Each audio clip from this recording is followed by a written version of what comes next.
Hey there, Daniel from GrowYourMusicStudio.com, and in this video we're going to talk about what to do in your studio about unmotivated families and what you can do in response to what a lot of studio owners say is a lack of motivation that they notice in a lot of the families that are reaching out to their studio. Now, I think this video is going to be really valuable to you, but if you're watching this live or you're watching this close to the time that I originally created it, I think it will be especially valuable to you because right now we're going through the period that I call the fall rush. Even in my own studio, I have seen a huge increase in the number of inquiries coming in about lessons, so many that I don't even have room to take all of them. And that is kind of what I want to focus on today. So I was going through some old communications with clients of mine, people who've worked with me in some capacity to grow their studio. I was looking through some old communications and I found a communication that came to me from Bethany, and actually I'm just going to read this right now, and I think you might resonate with it. So just had a conversation over the phone with a piano parent about their child that is a student at my studio, and we're going to call, for the sake of this video, we're going to call this student Susie. The parent says she is having a difficult time getting Susie motivated to practice at home. She is currently going through one of those phases that I think everyone encounters while developing a long-term skill like playing an instrument, where she doesn't want to practice and thinks she doesn't want to play piano anymore. Now, of course, I'm going to break the reading here for just a second and say that this applies to any skill that one picks up, whether it's piano, voice, violin, guitar, whatever, but I continue.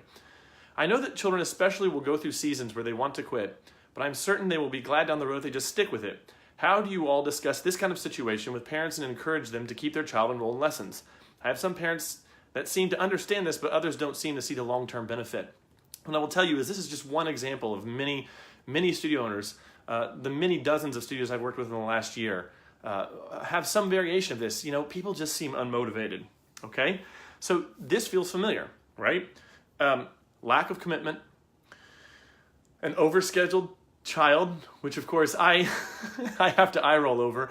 Oh, so you want your child to be good at music and you also have them scheduled in student government, chess club, they're on travel league soccer, and you're also enrolling in this? Okay, we'll see how that turns out. You know, just kind of an eye roll moment for me, but you know, again, this is demonstrating that lack of commitment from parents.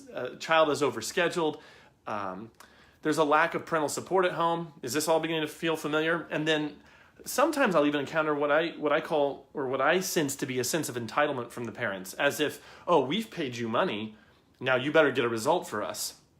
But they're not understanding that in the triangle between the teacher and the student and the parent, that there are things that have to happen at each of those things for the teacher's job to actually, or for the teacher's efforts to actually see their full fruitfulness or effectiveness. Okay, so this right here is where I think most studio owners get stuck, or they get it twisted.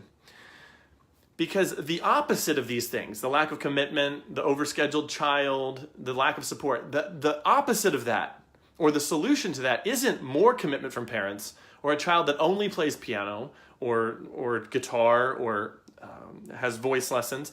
It isn't that, the opposite of that isn't that the parents are involved in their children's musical life, or that parents are extremely respectful and deferential to you. That may be the opposite, but it might not be the thing that we want. Because to me, those kinds of families, that kind of sounds like a Stepford family to me. I think that a lot of studio owners believe that they just want a studio full of that.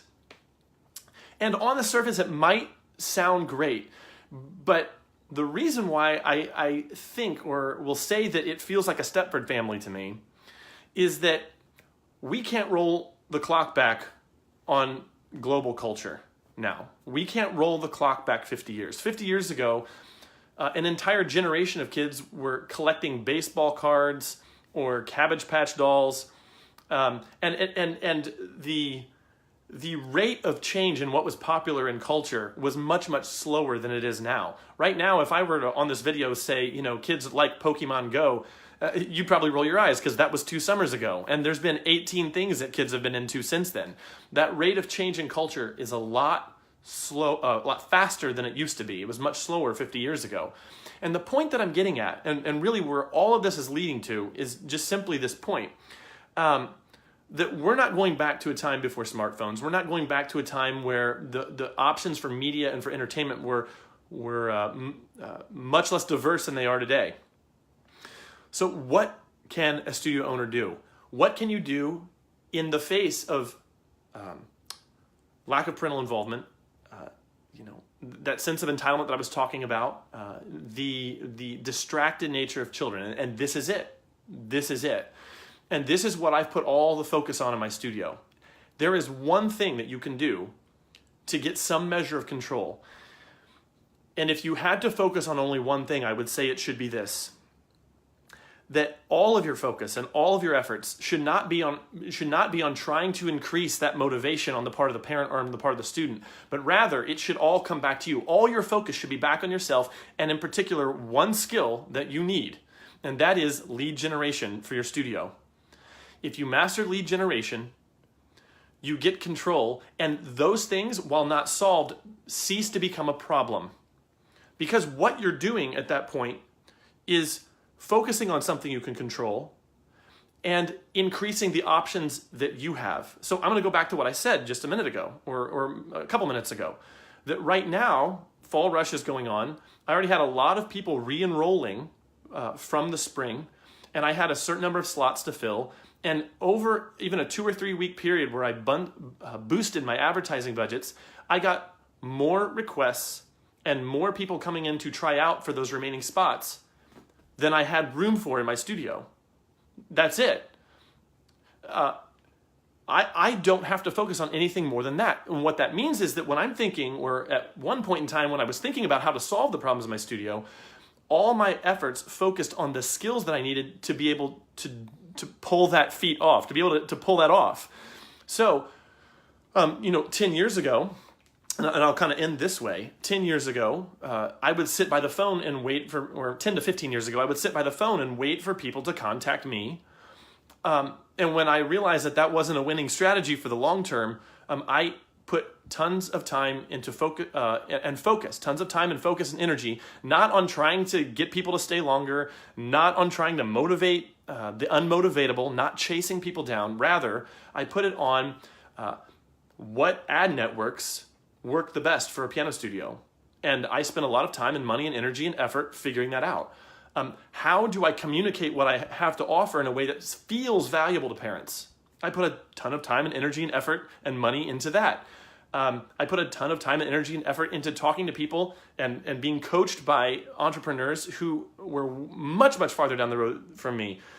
Even people in other industries, people not even in the music studio industry. I went outside the music studio industry and looked at what other industries did to generate leads. And by focusing on that, the fruits of that tree, where I obviously got more control over my studio, I didn't have a shortage. There was never a shortage of people willing and eager to sign up to join my studio.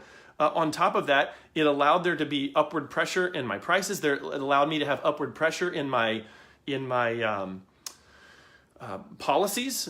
So my policies became more stringent over the years. And all of this as a result of the fact that I knew that if people stopped working with me, that I had 3 more people in the wings that would be more than happy to take that spot. So again, the big idea, the big picture for this video is simply this: don't focus on those frustrating and vexing attitudes or behaviors that students and parents can sometimes exhibit, not all, but some. Don't focus on those that are just going to drain energy from you, and you're going to end up chasing down people that ultimately are going to let you down. And rather, focus on yourself. It's a weird message to hear, but it really is the best advice one can get. Focus on yourself, focus on your own skill set, focus on the number one thing that you can control in your studio, which is lead generation. And if you do that, I think you're going to see over time, not necessarily overnight, but over time, within a year, you're going to see things begin to change. You're going to have that confidence to push rates up. You're going to have that confidence to make policy changes. You're going to have that confidence to know that even in the slow period, of summer or other parts of the year where you experience that slowness, you're going to have the confidence to know, you know what, this is just temporary.